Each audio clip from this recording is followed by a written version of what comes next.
Okay, I'd like to bring up from Schwabe, Williamson, Wyatt, our moderator today, Phil Habither. If we can give him a round of applause, I'd appreciate it. Thank you.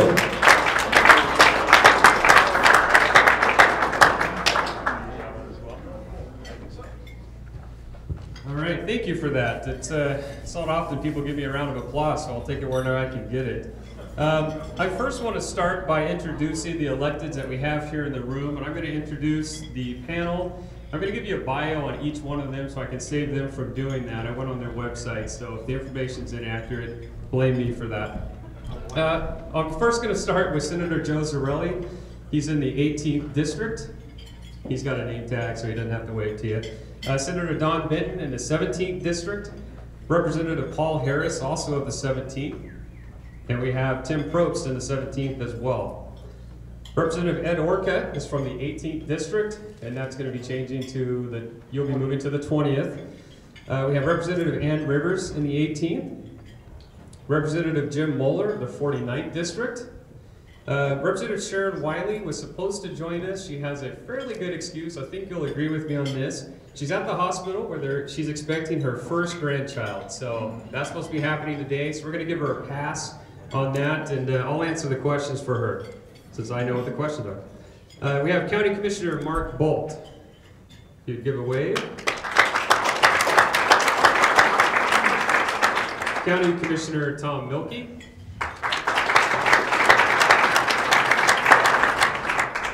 We have Bill Turley of the Vancouver City Council. And I don't want to mispronounce this one. Larry Smith of the Vancouver City Council. I was practicing that. And Jeannie Stewart of the Vancouver City Council.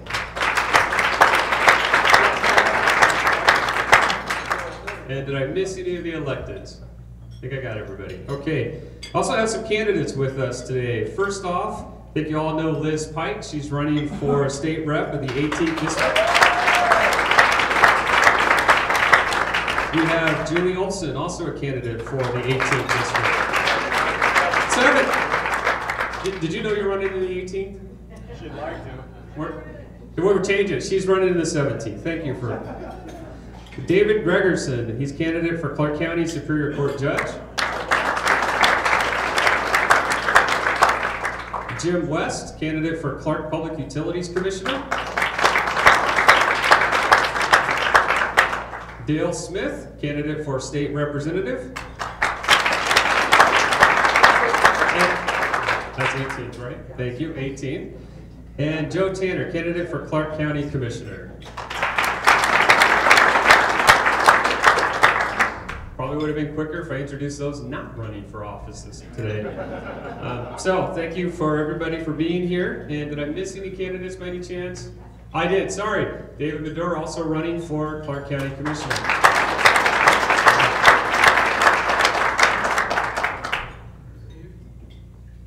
Steve Hogan? Kansas City Council. Kansas City Council. All right.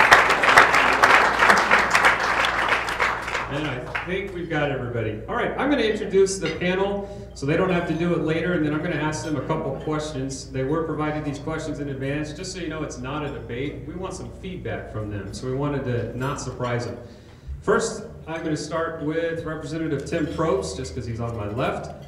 Tim was first elected to the House in 2010. He's on the following committees. He's Vice Chair of the Education, Appropriations, and Oversight Committee. He's on Education, Higher Education, and Rules. Sitting next to Tim Probst is Representative Paul Harris. Also on the 17th, he was elected to the House in 2010, and he's on the following committees. He's the Assistant Ranking Member on the Environment Committee, Health and Human Services, Appropriations, and Oversight Committee, the Healthcare and Wellness Committee, and Technology, Energy, and Communications. He's also the owner of Quick Meds LLC, and he works for Quick Collect. Sitting next to Paul is Senator Don Benton of the 17th. He was elected to the House of Representatives in 1994 and then elected to the Senate in 1996, where he served since. His standing committees now are Ranking Republican Member, the Financial Institutions, Housing and Insurance, Government Operations, Tribal Relations, and Elections. He's a founder and CEO of the Benton Group, which conducts sales, marketing, and training consulting for television. We next have Representative Ann Rivers. Ann was elected to the House in 2010, and she serves as Assistant Whip for the House Republican Caucus. Her committee assignments are the Business and Financial Services, Transportation, Judiciary, and Rules. She is also the president of a governmental and public affairs consulting firm. And sitting next to Ann is Representative Ed Orcutt, the 18th, now 20th. He was elected to the House in 2010, and his legislative assignments are the Economic and Revenue Forecast Council, the Western Legislative Forestry Task Force, the Budgets and Revenue Committee, the National Conference of State Legislators, the Environment Committee, and the Advisory Committee, also the National Conference of State Legislators, and the Washington Advisory Group on Streamlined Sales Tax. Next. Been in the legislature since 2002, I'm sorry, what did I say? 2010, all right, so he's been no longer. Sorry, Ed. I have Joe Zarelli, who's Senator of the 18th. He was first elected to the Senate in 1995. I have that correct? All right. And his standing committees are, he's a ranking Republican member of the Ways and Means Committee. He's a member of the Rules and Economic Development, Trade, and Innovation Committees. And we have Jim Moeller. Jim is of the 49th. He's serving his 5th term in the House, having been elected in 2002. His committees, he's currently Speaker Pro Tem. He's on the Healthcare and Wellness Committee, Labor and Workforce Development, Rules, Transportation, Senate House Joint Task Force on revising the child support schedule, Joint Committee on Veterans and Military Affairs, and the Governor's Work Group on licensing the mental health and abuse counselors. And then Sharon Wiley, who could not join us today, she was elected she joined the House in 2011, and she's on the Capital Budget, Environment, Higher Education, Technology, Energy and Communications Committee. So with that introduction, I'm now going to turn the microphone over to the electeds, and I'd like for them to take a couple of minutes, 2 to 3 minutes, and tell us what do you feel you accomplished this session, whether it's related to the building industry or not, and what would be your #1 priority in 2013. I'm just going to start on the left here with Representative Prost, and you could pass the microphone down when you're finished. Thanks very much, and thanks for the opportunity to be here today. You are the ones who are building our economy very literally, and what we need is strong business growth and creation of good jobs, secure jobs in the long run. I hope we are seeing some light at the end of this long tunnel. It has been the worst recession since the 1930s, and coming through that has been a challenge, certainly for individuals and for businesses, also at the state level. We've been able to balance the budget. So #1, we have a balanced budget. #2, we added additional constraints to future spending. So we are also trying to ease the volatility that we have in Washington, where when you have boom years, a lot of spending happens, and when you have bust years, the cuts are even bigger because of that. So that rainy day fund and strengthening the rainy day fund is important. The 4-year balanced budget amendment was incredibly important bill. And also some of the work we did on the debt limit for capital spending. Those are all going to help us 10 years from now and 15 years from now, as well as helping us right now by having a balanced budget, which is required in the state of Washington. On my own personal side, I worked very seriously on scholarships for middle-class students. The middle class is getting squeezed. Tuition is going up at incredibly high rates. The middle class can't afford it, and they don't qualify for financial assistance. And so we were able to work together with a private-public partnership to create scholarships for middle class students, and that was funded initially at a 10-to-1 ratio, private sector to public sector money. So we got $10 of initial private sector money for every dollar the government put in. And 3,000 kids are going to get scholarships to help them pay for those for tuition. The other one is protecting levy equalization for our schools. That prevents school funding from shifting up north to the Puget Sound area. And it's tens and tens of millions of dollars that our schools would lose, and it doesn't save anybody any money. It shifts up north, and the property richer districts up there get it. So protecting levy equalization was very important to me as well. And at the end of the day, we didn't cut education or higher education, which are the seeds of our future economy. So I was glad about that as well. Thank you. Thank you. Thanks. Representative Harris. I'm kind of new at this still. I'm still trying to understand everything that goes on in Olympia, which maybe it's good I don't completely understand it. What happened up there this session was interesting. We did balance the budget, but that's a requirement.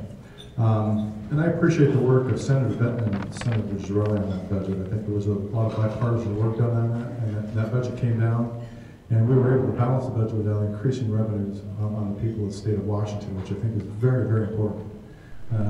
At the beginning of the session, it looked like we were going to have a sales tax increase and several other issues that I was vehemently opposed to. And I was glad that we were able to balance the budget without increasing revenues to the people of the state of Washington. I sat on a couple interesting committees, and one is the Healthcare Committee. And a Healthcare Exchange Act was passed this last session.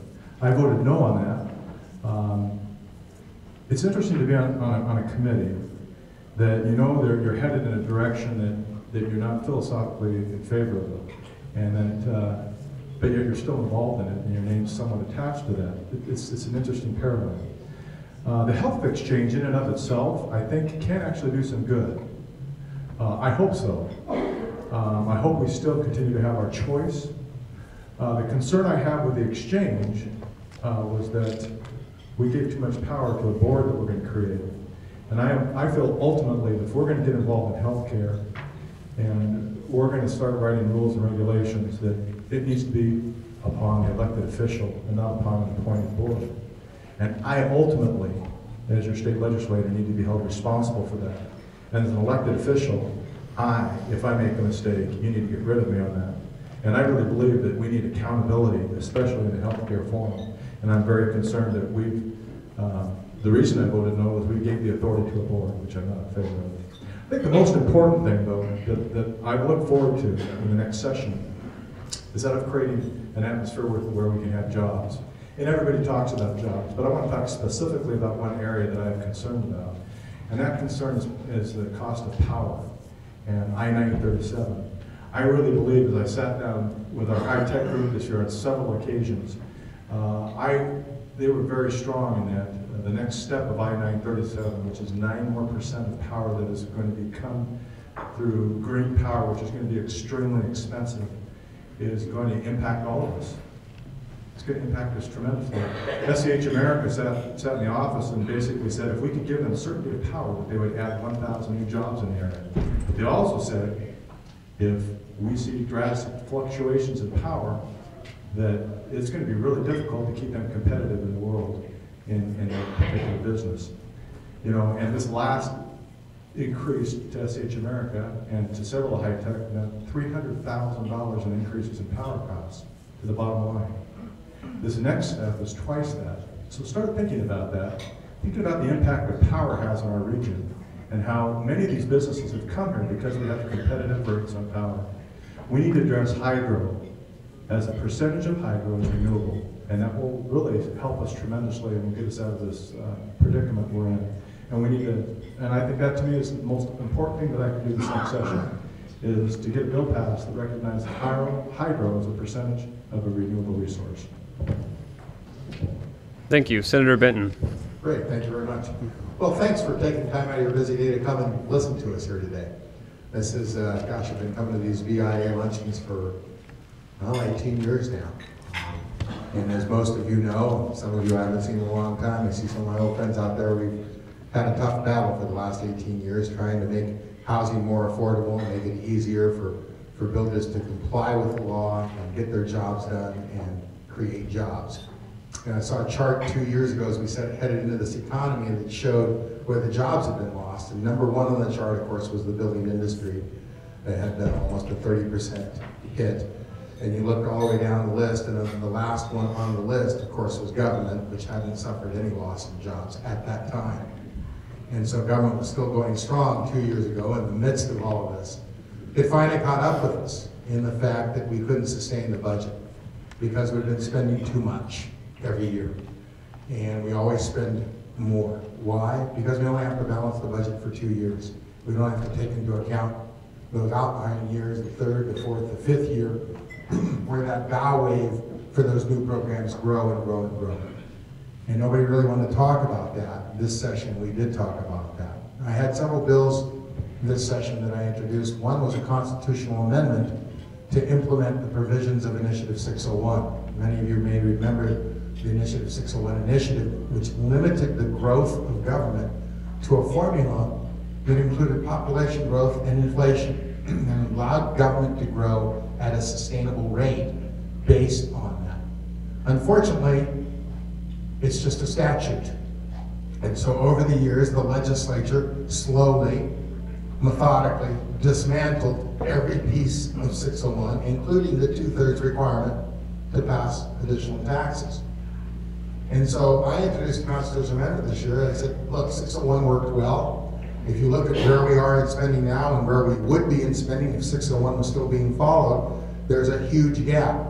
It wouldn't have stopped the crisis, but it would have made the crisis much more manageable.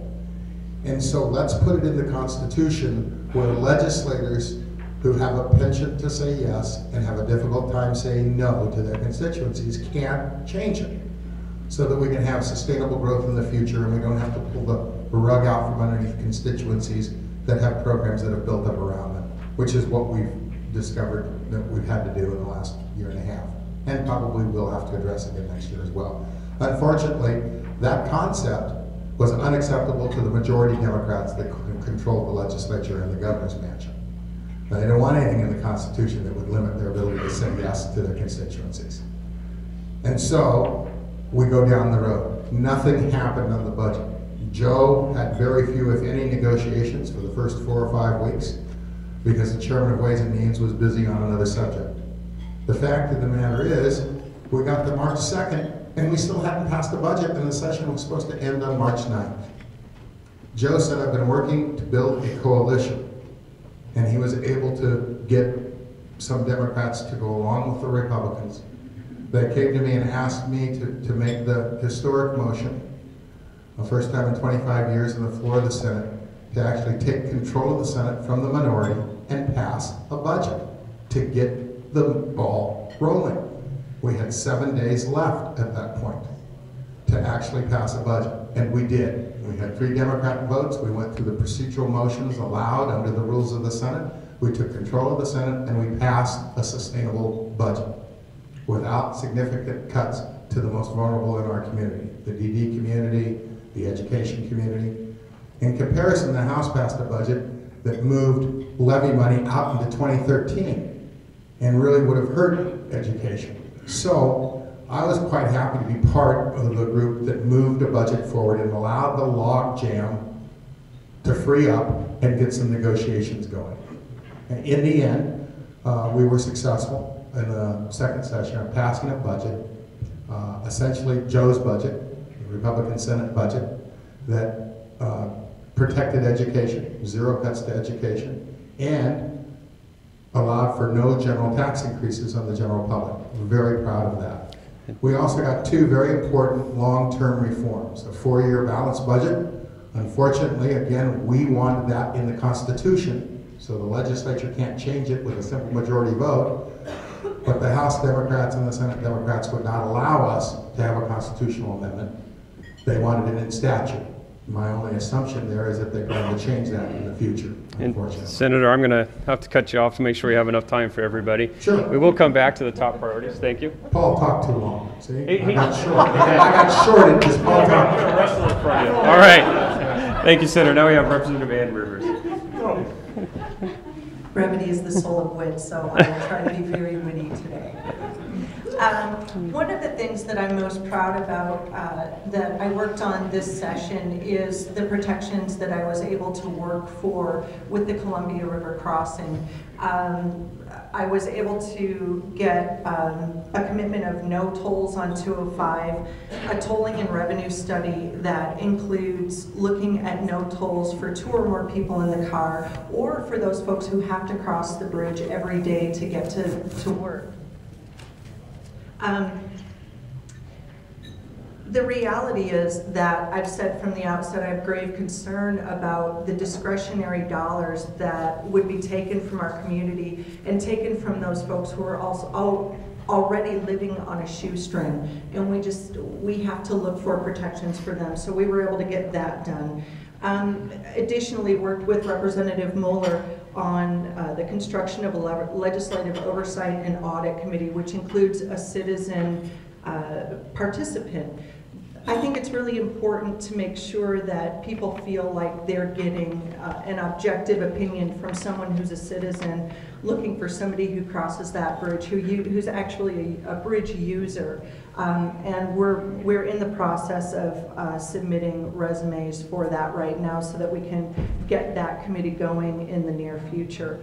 And perhaps most importantly, a cap on the project. We can see examples of mega projects across the United States that start off being $3 billion projects and end up being $8 or $10 billion, and we need to make sure that we're sending the strong message.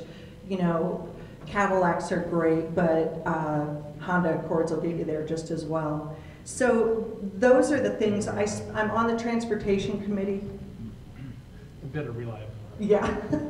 I'm on the transportation committee, so much of my time in Olympia has been spent on transportation issues. I really enjoy it. And I guess for application here, transportation, if you think about what we need in order to create good, solid communities, if we have the greatest homes in the world, if we have the greatest buildings in the world, they mean nothing if we can't get to them or get to them on streets that are full of potholes and so forth. So I never thought I'd say that I was really passionate about transportation, but here I am. I've become very passionate about transportation.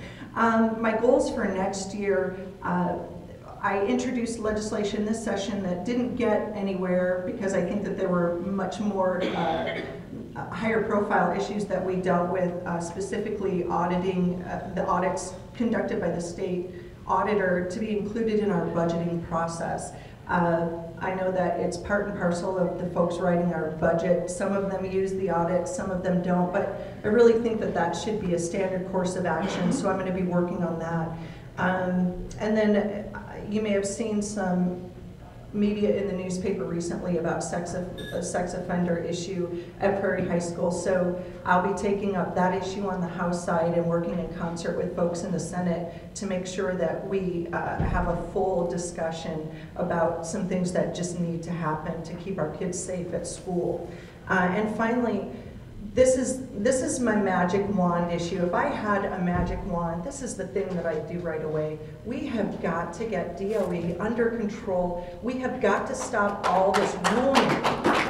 So, thank you. So I think that we're at a crossroads in Washington State where we may see a huge sea change in our elected leadership that may position us to be able to do some things about that. So I thought long and hard about how I'd answer this question about what do I want to do. I know what I want to do, and I'm hoping that you all help us create the climate that helps me to be able to do it. Thank you.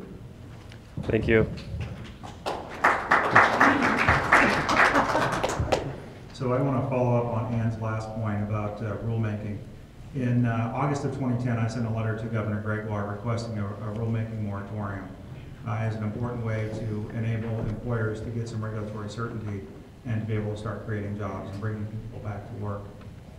It took her 3 months to do a rules moratorium. She put it on for a year, and she left it so loose there was a loophole big enough to drive the entire Department of Ecology through. And lo and behold, they're driving through it at full speed.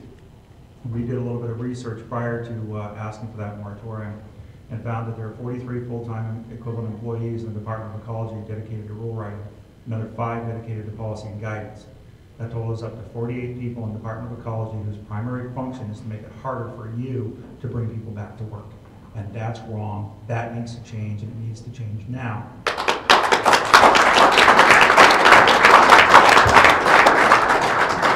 So in 2011, I introduced House Bill 1156, and that was designed to put a stronger and a longer moratorium on rulemaking and to start getting rid of some of the rulemakers that are in Olympia.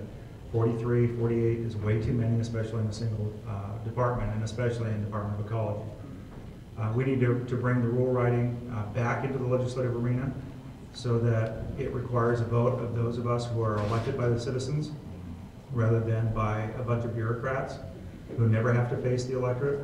who can sit there and listen to all of your concerns and absolutely ignore them and pass the rule the way they proposed it. That's absolutely wrong and absolutely has to change.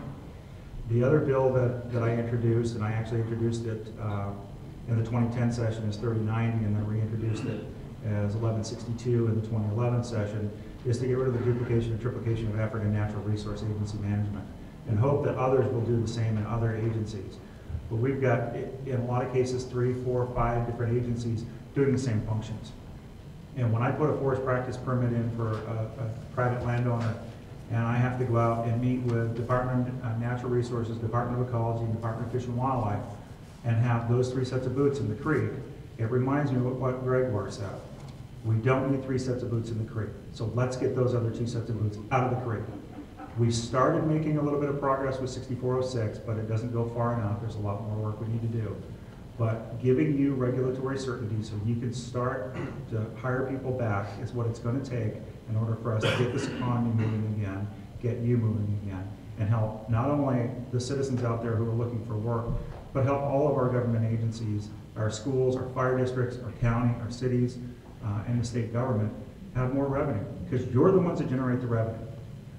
You're the ones who provide the jobs and generate the revenue. And we have to remember that, and it has to be first and foremost in our minds when we make any decision in life. Thank you.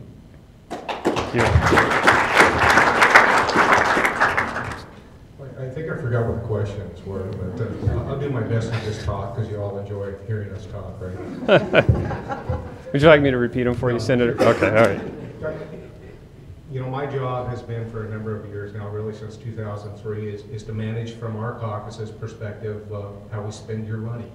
And from a policy perspective, just about anything that costs money finds its way through the Ways and Means Committee. So for me, while I try not to be the expert on a lot of things, I have to be close to an expert on a lot of things.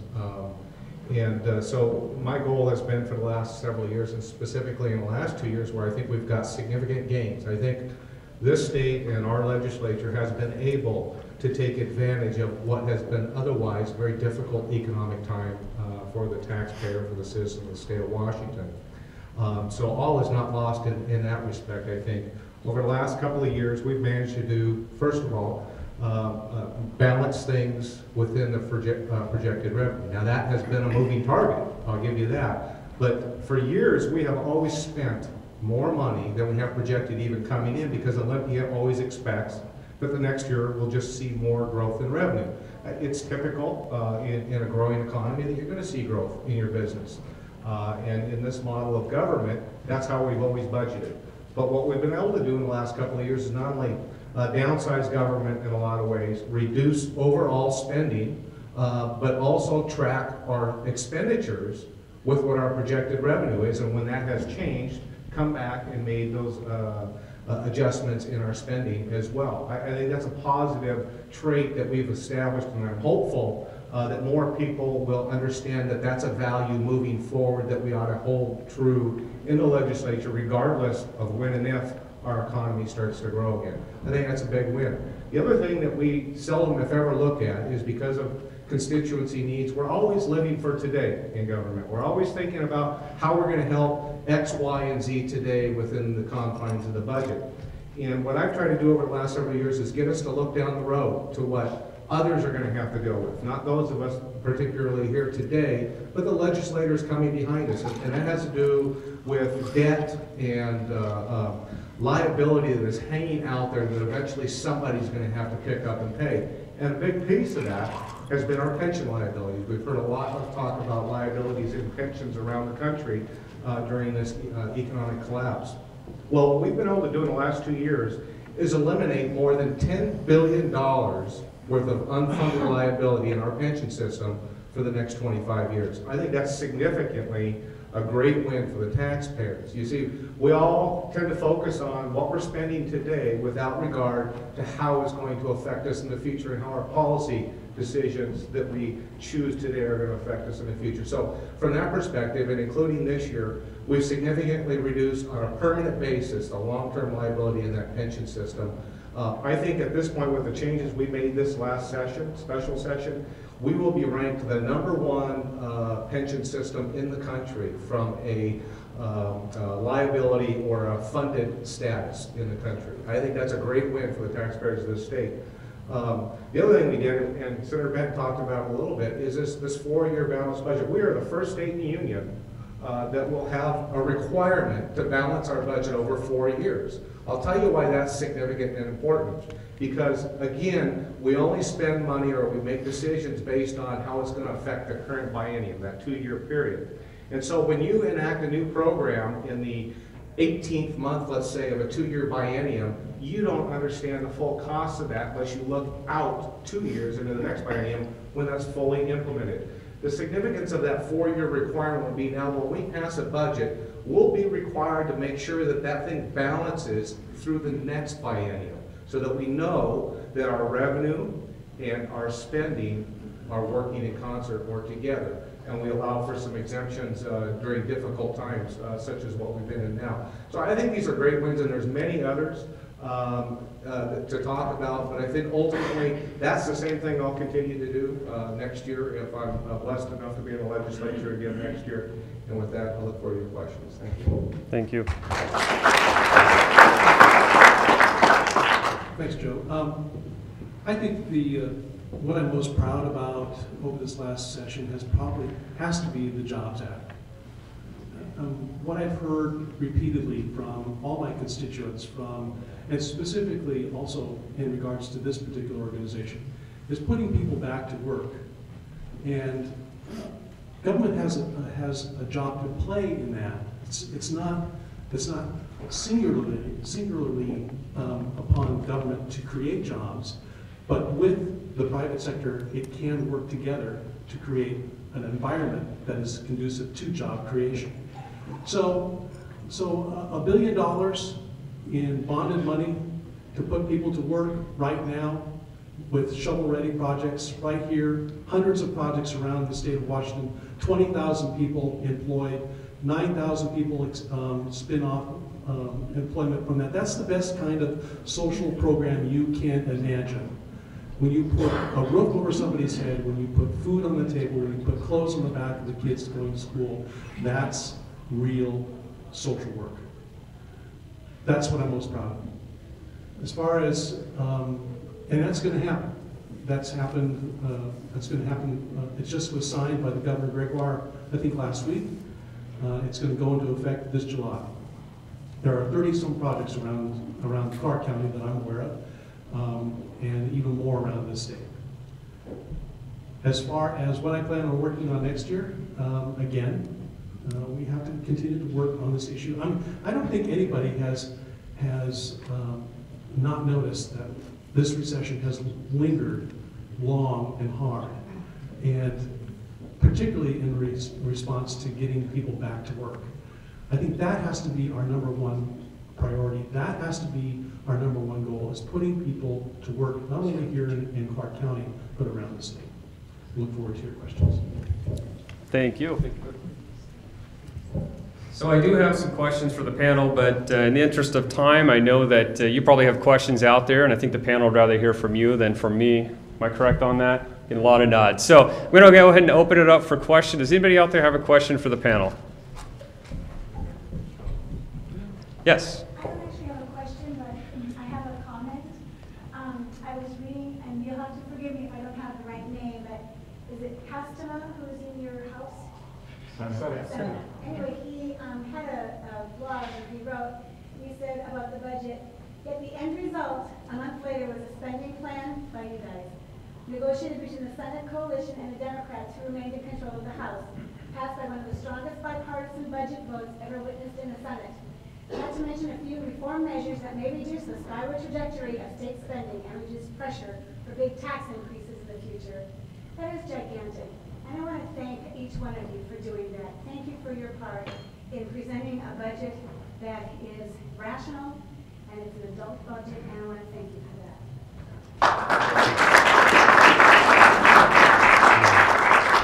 Thank you for that comment. Are there, yes? Can you speak loudly for us? My question, the Department of Commerce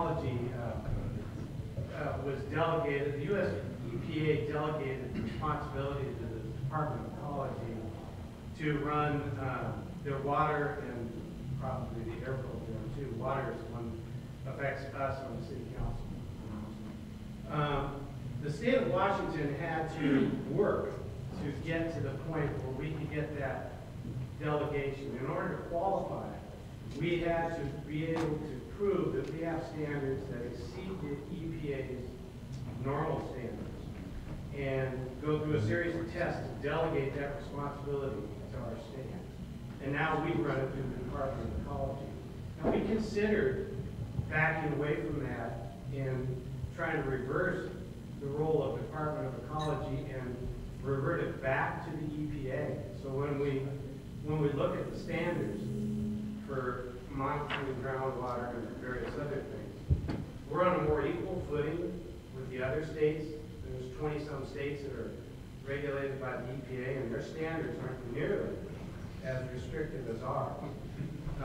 So have we considered turning that back over and getting the Department of Ecology out of there?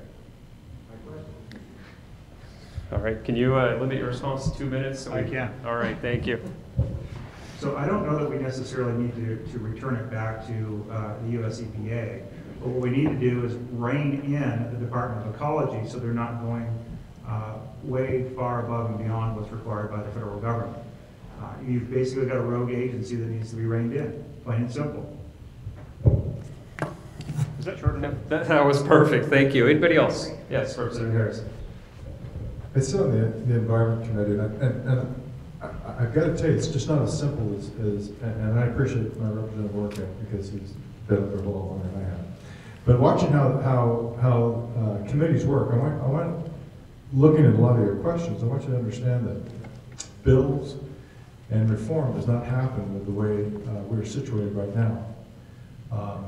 Bills do not come out of committee unless the majority party agrees with that bill. You can have the greatest idea in the world, and if that committee does not agree with you, if you can't get out of that committee right now that I sit on, I'm the assistant minority ranking on an environment, which I'll tell you I hate, because everything, I hear all the clapping here, that you must think I'm some sort of rogue agent for them, and I'm not.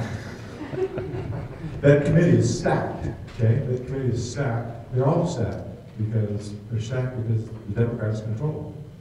So I sit on that committee with 8 Republicans and 12 Democrats. So you got to understand, to get something on the committee, there's some great ideas here. And I would love to rein in ecology. In fact, I voted to rein it in every time I could. It's just not that simple because the bills that we need to get through to rein in ecology won't get out of committee. Thank you. Anybody else for that question? All right. I just wonder how many bills get worked and how many, what's the volume of stuff that people are trying to get passed and push through, I guess, or even that they even make the floor. So I don't know what the sheer volume is. But. Somebody? All right, I'm going to start with Jim and we'll come back to Senator Ben. I can speak as someone who manages the debate in the House, that we probably see about 300 bills come across the House floor. There's probably close to 1,500 bills that are introduced in a short session. In a long session, it can be double that. Experts in everything, right? Yes. Thank you, Representative. Turn over to Senator Ben.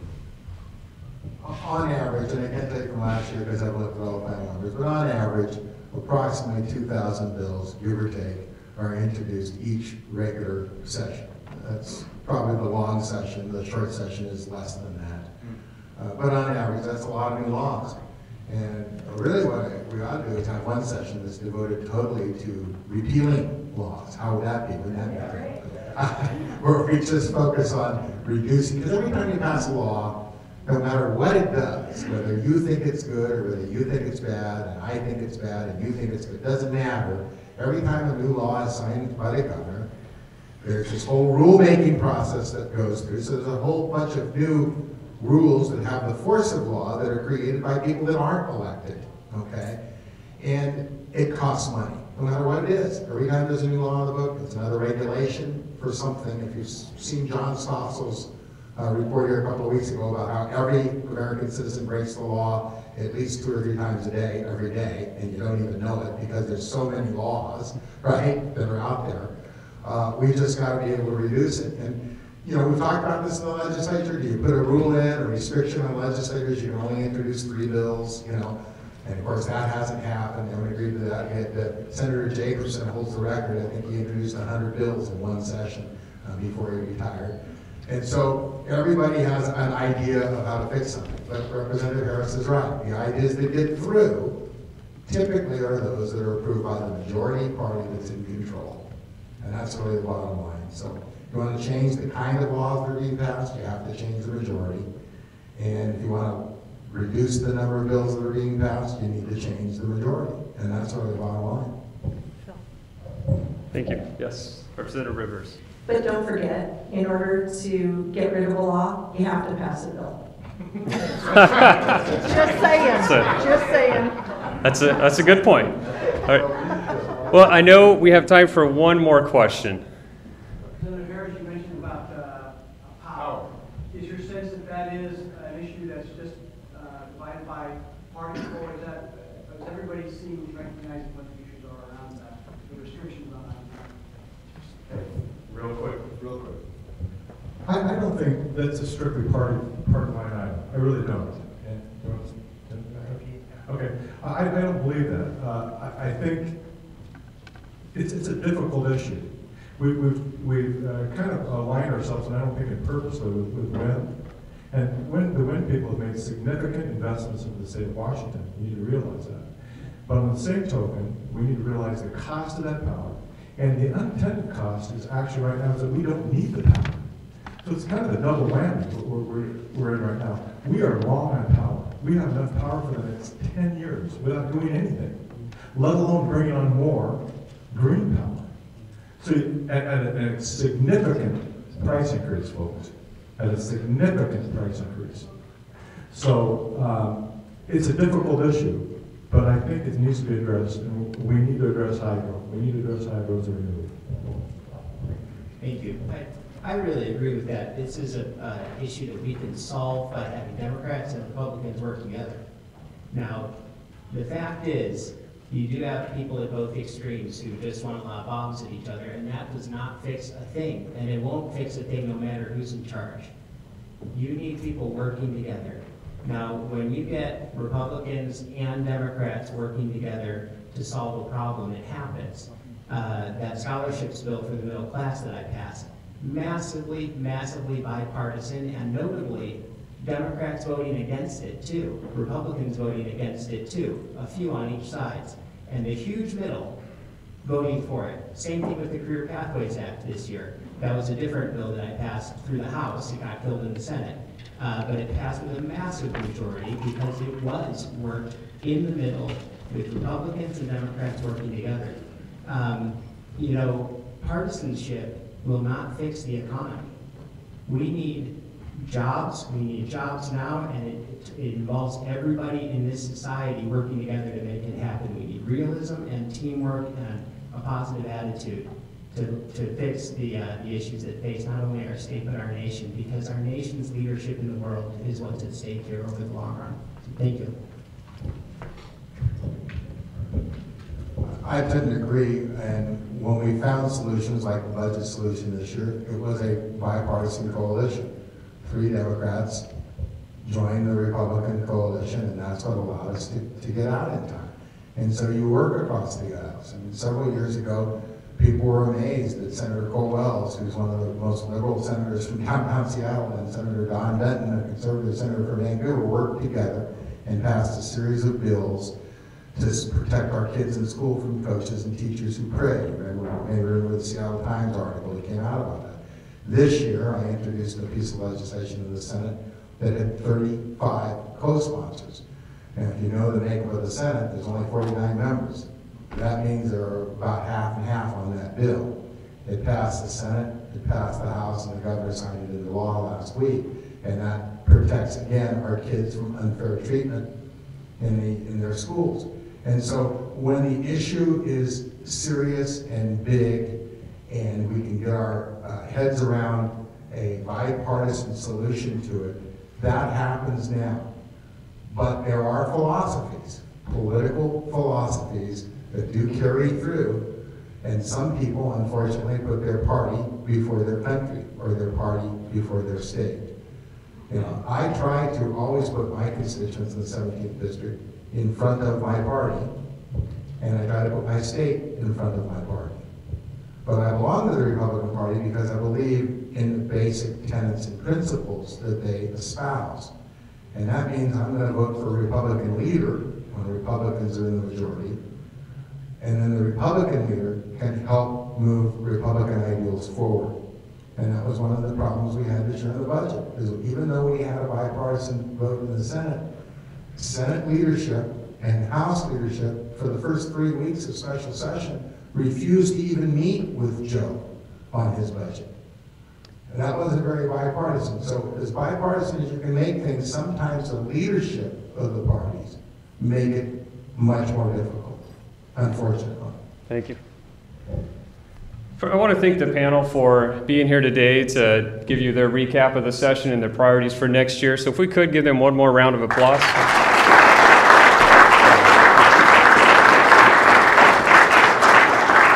There's no doubt that our entire Southwest Washington delegation is a hard-working group. I think that they will be around here a little bit longer today if you have some questions you'd like to ask them, and I think you can also get a hold of them through their websites. They're pretty easy to find. So with that, thank you, and I'm going to turn it over to AJ. Thank you, Bill. Appreciate it. That's the hot seat, I think, right there, is trying to put this together and keep these in line somewhat. Along the way, I want to thank our sponsors again here that were here today. Schwabe, of course, Robert Williams and Wyatt, Gaither Homes, G2, Coop.com is our media sponsor, Pine Landscaping, and of course Pinnacle Mortgage. I want to thank my political affairs director who puts all these types of things together for us, Liz Pike. She does a great job for this and all our other events. And our Southwest Washington delegation here, they do a great job for us. Clark County delegation, I appreciate their hard work on our behalf. I also want to thank our staff from the BIA, Avalee, Garrett, and Zach that were here today. Thank you very much for your help in everything we do here. Gina Johnson's our vice chair of the Political Action Committee. I wanted to thank her too for her help. And I want to thank you all for attending. To tell you quickly about the big, and there's a little bit of propaganda over there. We interview, endorse, and support pro-industry. I like to go to pro-jobs and pro-business candidates. That's our purpose. So every year seems like it's an election year. You know, there's ask these. I know. I'm sure they know. Every year there's more going on, and even in the off years, we're still electing city council and other positions too. So our PAC interviews virtually all local candidates for these various positions. Our group is part of the BIAW. I hope everybody, all these panelists know our lobbyists up there. They're fighting for industry and for jobs and for business up there every day. And I should mention too, our next event that you'll see here, there's a flyer around your tables, is on June 14th, we're going to have our annual auction. Our PAC auction, and let's see, that is sponsored by Northwest Custom Electric, Gaither Homes, Echo, and the BIA itself. It's going to be at the Heathman on June 14th. That is Flag Day, and we're going to give all candidates for elective office a chance to speak at that event as we start the evening off. And that's always a good time. We appreciate your help with that, and thank everybody for being here, and look forward to seeing you. Thank you.